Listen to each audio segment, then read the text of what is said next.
Hi, this is Alan from Alpus Group Project Management, talking today about 20 key factors for project success, key factor 18, progress meter. This is one of the 20 key factors that we recommended are addressed to ensure project success.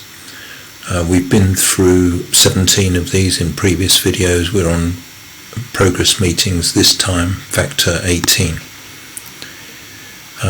The first key factor is a clear and concise project brief, involving clarifying the scope of the work, the fundamental design parameters, the employer's or owner's requirements such as budget, cost, program time schedule, specific operational performance requirements and quality requirements.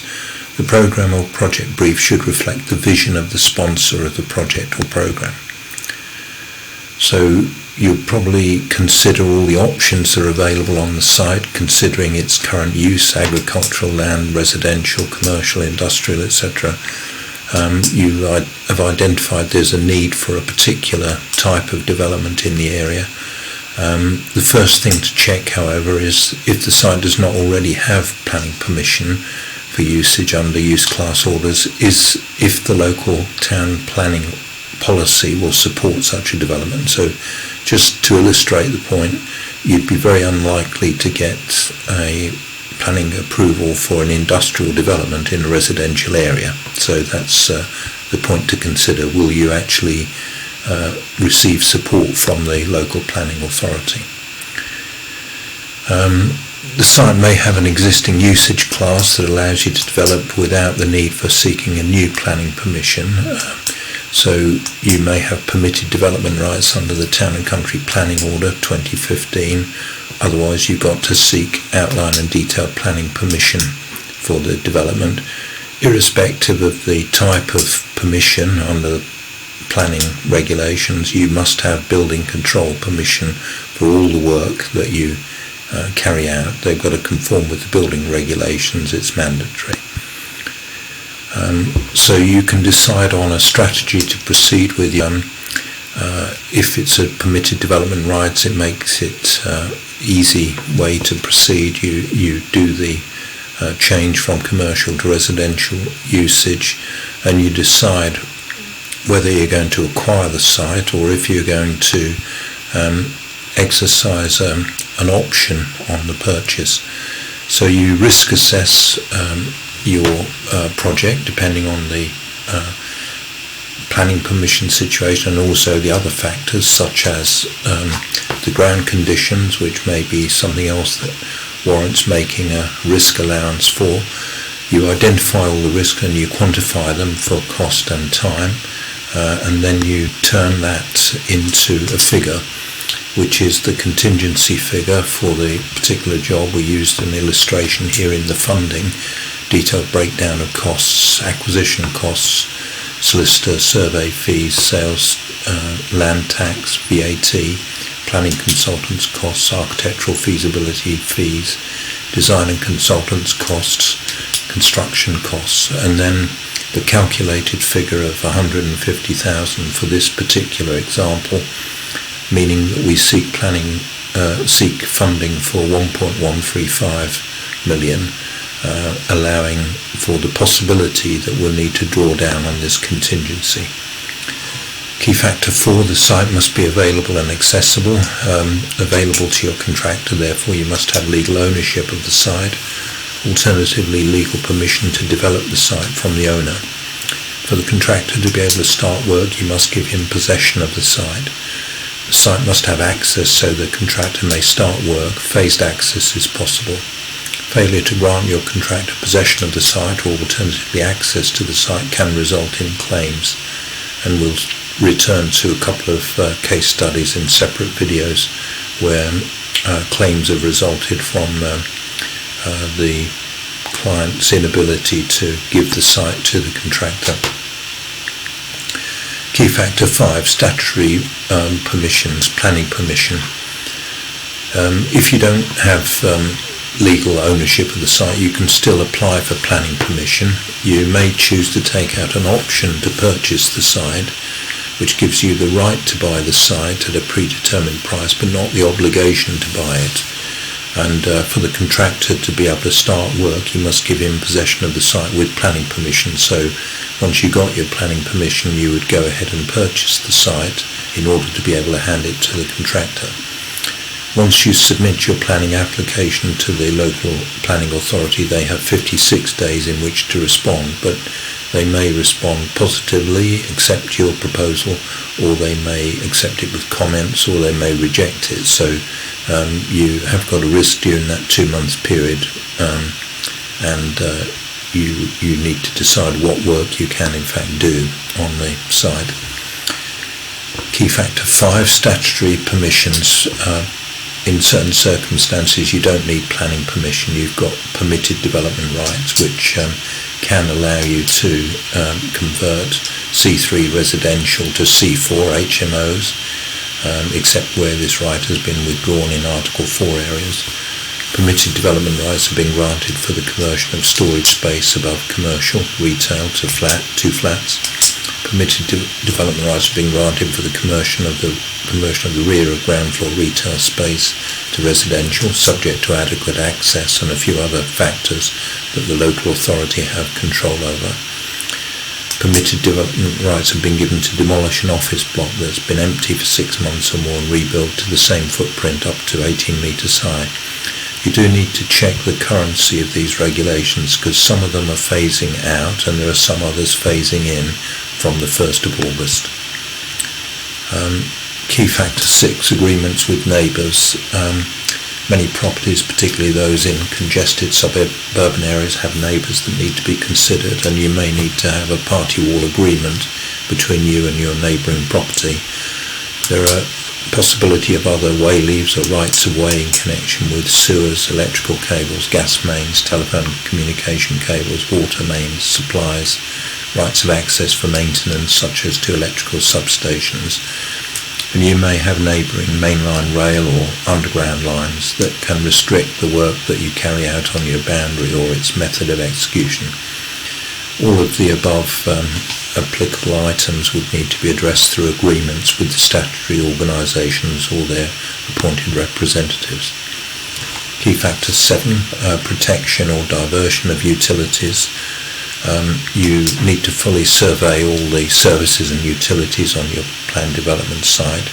You can obtain some information from the relevant statutory utility company, but additional surveys will probably be needed. In some cases where the existing building on the site is to be demolished, the services can be cut off and discontinued. In other cases, protection measures need to be put in place to prevent damage to services. Alternatively, diversion of some services may be required, for which time will be needed. Key factor 8, advanced or enabling works. You may choose to carry out certain preparatory or enabling works as an advanced works package, and you could carry out the demolition of existing buildings and any necessary services diversions under such an advanced works or enabling works package, during which time, while that work's going on, you can finalise the design for the main project. Key factor 9, the contracting strategy. You need to decide what is the most appropriate contracting strategy for your project. Are you going to undertake the detailed design using your own consultants, or will you appoint a design and build contractor to carry out all of the work including the design? If that's the case, you will just need a preliminary design from your architect and consultants and to specify your employer's requirements. If there are items of customer selection or client selection, then you need to make provision for these in the contract documents and establish deadlines for identification of these items so as not to cause delay to the project. The scope of works for each design consultant and contractor must be decided, bearing in mind that you might have an enabling works contract as well. And you may choose to employ a construction manager rather than a main contractor, in which case the contracts need to be formulated between you as the employer and the trade contractors, with the construction manager administering the work. Key factor 10, a complete and buildable design. So you need to appoint a design team unless you're engaging a contractor on a design and build contract. If you're doing the design and build contract, you just need to prepare a preliminary design for your employer's requirements. Designs may be needed for enabling or advanced work packages, of course, and so you need to ensure that there are no gaps in responsibility. So you need to do a matrix showing who's responsible for what designs and ensure that the interfaces are managed. The customer selection items need to be identified in the contract documents and scheduled in the time schedule for the project. Key factor 11, quality assurance and control. All of your designers and contractors need to have the appropriate quality assurance and quality control systems and processes so as to ensure that the work is delivered to the highest standards. This is really a fundamental. You can't do this retrospectively. This needs to be part of your contracts. Key factor 12, building information management and modelling. You need to set out your requirements on this at a very early stage before the design starts. If you've got no specific requirements, you may leave it to the design and build contractor and go with his proposals for BIM. What you need to ensure, though, is if you have particular requirements for BIM data and information at the end, that you list those requirements so that it's clear from the outset what information you're going to require upon handover of the health and safety file and all of the final as-built designs once the job is completed. Key factor 13, contracts and collaboration. So having established your strategy, you then need to put in place the contracts with your designers and contractors and the construction manager if you're using a construction manager. And there are many suitable forms available, JCT forms, NEC forms.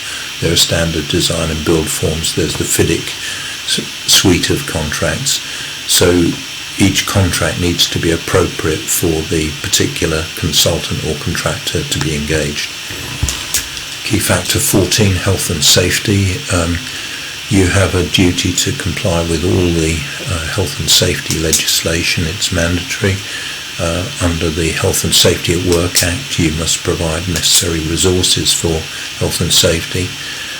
Management of Health and Safety at Work Regulations, 1999. Designers have a duty under the CDM regulations, Construction Design and Management Regulations 2015, and RIDOR, Reporting of Injuries, Diseases and Dangerous Occurrences Regulations 2013. Each of your designers and contractors, as well as you as an employer, are obliged, mandated to comply with these regulations. Key factor 15, stakeholder management. Usually with any project there are many stakeholders, which can include the property owner, the design team, obviously, the neighbours, the local authority, especially the planning department, the building control department, the highways department, investors, customers if the property is to be sold upon completion, or tenants if the property is to be rented, the statutory utility companies and the emergency services. So all of the particular stakeholders for any project need to be informed about what's going on. So you need to have a stakeholder management plan in place and responsibilities listed for who's going to inform people about what. Key factor 16, communications protocols. There's a massive amount of information required for construction of a typical project. So there needs to be a project database with survey and drawn information, relevant reports and information, and version control of those, building information management and modelling, designers, contractors, owner and operator, project contact list, phone numbers, WhatsApp group or whatever system is going to be used, emails to agreed circulations, minutes of meetings, which could be face-to-face or via Skype or Zoom, and progress reports, agreed circulation. Key factor 17 is the progress reports, and these need to be defined about what information is required to be submitted at what intervals. Usually they're monthly, but you might require fortnightly submission if it's a particularly tight program, critical project. And you should identify such things as the actual progress versus planned progress on the Gantt chart, progress on the critical path or precedence diagram, whichever is being used, identification of critical activities that are in delay, identification of remedial actions to overcome delay, and identification of the person or party responsible for critical delay recovery. On the budget, you need to know the anticipated final cost at every update versus the budget, value of contracts placed, value of work done, budgeted cost of work done, earned value reporting if you want that sort of sophisticated reporting, and claims, any claims received and actions taken regarding claims. Key factor 18 is progress meetings, and the point of getting the progress reports is so that these can be reviewed with the project team, and agreement made face-to-face amongst the parties about who is doing what, and the minutes of the meeting is recorded, so that there's an official record that there has been a progress meeting. These items were discussed, the progress reports were discussed, and relevant actions were agreed.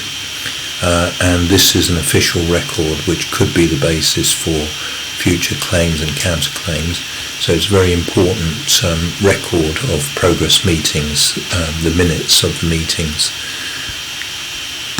If you want to discuss any of these issues, or if you've got a project you want to discuss with us, contact www.alpusgroup.com. I'm Alan at alpusgroup.com. My telephone number is +44 7539 141257. I've got Skype, WhatsApp and FaceTime on that number. If you want to book a 30-minute exploratory call with me, go to the calendly.com link /AlanJE. If you want a free contract checklist from us, go to the tiny URL, the first link. And if you are interested in property development training, go to the tiny URL, second link. That's all for this video, so see you in the next one. Cheers.